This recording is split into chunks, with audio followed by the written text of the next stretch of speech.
Olá, escaladora sem noção! Olá, escalador sonham nos sonhos? Eu sou Otávio Uga, este é o Super 8. E hoje, uma produção com um orçamento de 3 milhões de dólares, limitada a poucos cenários, mas com uma premissa muito capaz de botar nossa curiosidade nas alturas. Quando eu soube da existência desse filme, eu fiquei doido pra ver e depois que eu vi, eu fiquei tão empolgado que tava salivando pra bater esse papinho aqui com vocês. E aí, tão curiosos pra saber o que eu tenho tanto a dizer? Então apenas mente, simbora! A queda é mais generosa do que a que não dá? A versão desse filme com Jude Law é Animais Fantásticos e a Queda de Cabelo? Esse filme é a continuação de Um Corpo que Cai? Tudo isso e muito mais.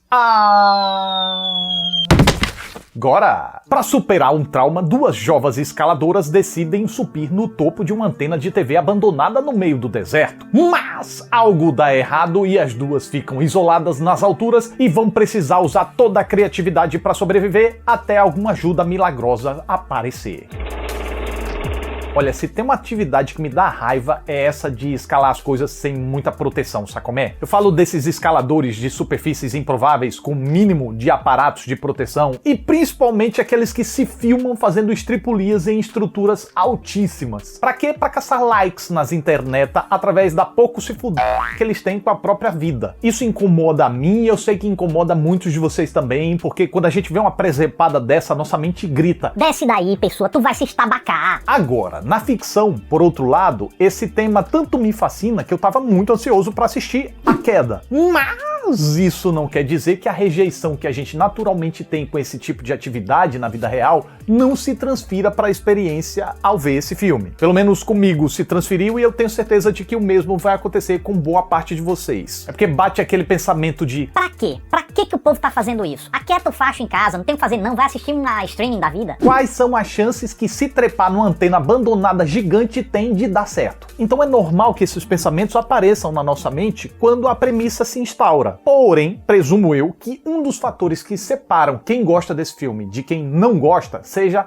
até onde esse pensamento persiste e em que momento o filme consegue substituir a raiva que a gente sente por quem tá pondo a vida em risco de graça pela empatia natural de ver outros seres humanos em perigo. Em outras palavras, simplificando, se a sensação de raiva pelo fato das meninas serem estúpidas para escalarem a torre durar até o final do filme, acabou a graça desse projeto. Por outro lado, se a gente desculpar essa estupidez que dá início à trama e conseguir se colocar na pele das gurias, depois que elas já estão em perigo, aí eu creio ser mais provável de alcançar os triunfos desse projeto. E é nesse grupo no qual eu me enquadro. Sim, eu reconheço que as meninas foram mocorongas para, em primeiro lugar, estarem ali e depois reativaram a mocoronguice por uma ou outra ideia ruim que tiveram ou por essa ou aquela ideia que faltaram ter. Talvez a gente se questione: podiam ter feito isso com drone, podiam ter levado um powerbank. Mas eu mesmo perdoei essas coisas. Para mim essas coisas foram pormenores, pois eu não achei qualquer omissão da parte do roteiro que tenha sido ofensiva à nossa inteligência e em muito pouco o enredo me pareceu ter fugido da plausibilidade.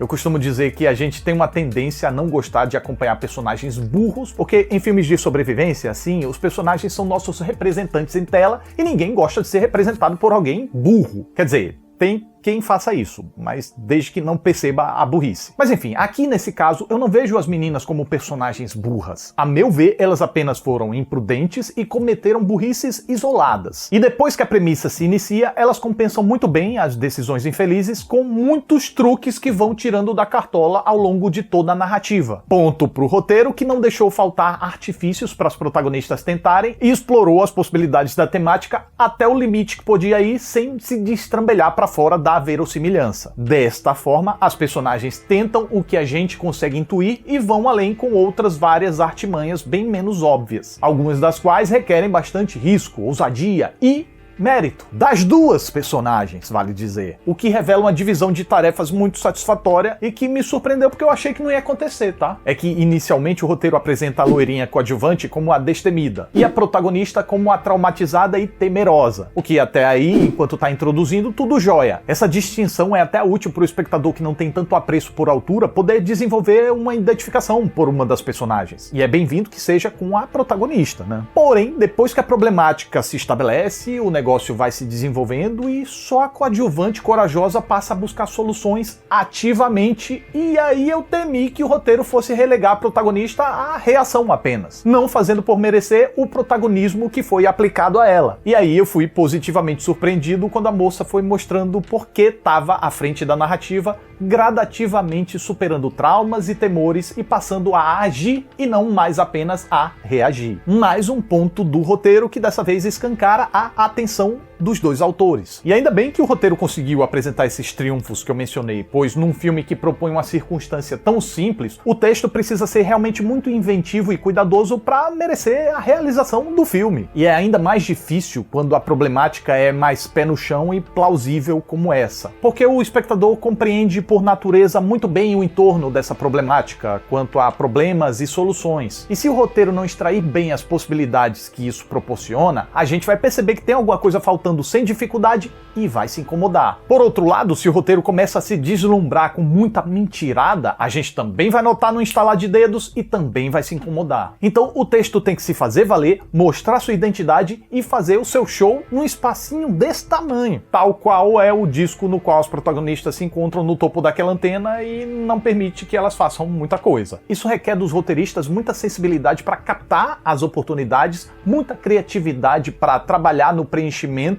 dentro de um espaço tão limitado e muito bom senso para saber até onde podem inventar sem forçar a barra demais. Beleza, rasgação de seda dita quer dizer então que o roteiro é impecável? Não. Em certo momento, por exemplo, ele duvida da própria capacidade de segurar a nossa atenção e deixa de lado a pauta principal de sobrevivência para tentar engrandecer suas personagens com draminhas bobocas e desinteressantes diante do que elas estão vivendo. E no final acaba que esses draminhas não engrandecem ela de qualquer jeito. Até por isso a gente tem interpretações exemplares no quesito sofrimento e medo, mas nada muito sublime que vá além disso, de estudo de personagem, de psicologia, né? O roteiro até tentou, mas não se saiu tão bem. Não quero dizer que ele falhou, ele apenas investiu em vão nesse terreno. Um outro ponto controverso do roteiro, a meu ver, é uma bela chupinhada de um recurso de medo profundo que ele dá para tentar provocar uma subvertida na nossa expectativa, mas que a mim mesmo não surpreendeu e também,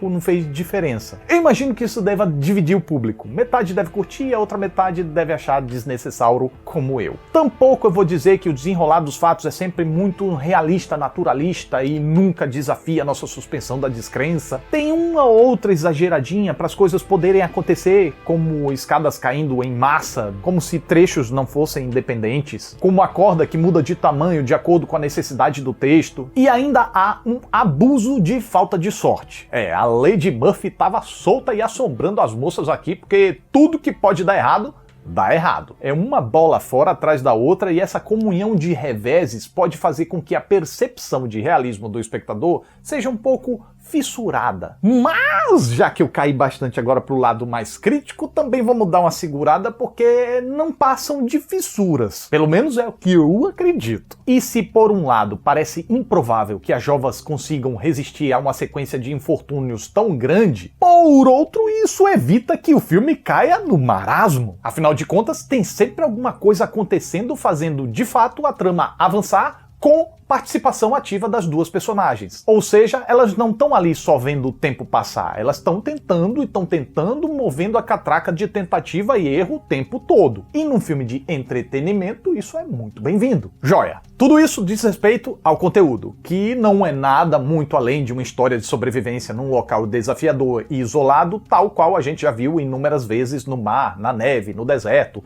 na casa do Tenente Chapéu. A diferença aqui acontece pelo roteiro que me pareceu suficientemente bem cuidado e pelo isolamento das duas personagens se dá num local alto e restrito, o que não é algo muito comum de se ver, pelo menos não nos moldes que é visto aqui. Tá, mas isso parece pouco para fazer um grande filme, mas não é. Porque vamos aqui falar daquele mantra sempre, nem sempre é importante o que se conta, mas como se conta. E para chegar num grande triunfo, só faltava a direção saber o que fazer com esses ingredientes. E te falar, sabe, viu? Poucas vezes eu lembro de ter ficado tão positivamente nervoso e angustiado e ficar tão fisicamente afetado vendo um filme. Vocês não têm noção, minhas pernas não paravam quietas e minhas mãos suavam horrores. Claro, aqui a gente precisa destacar o caráter pessoal dessas reações. No entanto, eu creio que essa não vai ser uma resposta isolada e rara não, tá? Eu presumo que com uma pequena predisposição a sentir uma agoniazinha com grandes alturas, o espectador já deve experimentar esses mesmos tipos de sensações. Então, sim, a predisposição a ter uou com altura ajuda.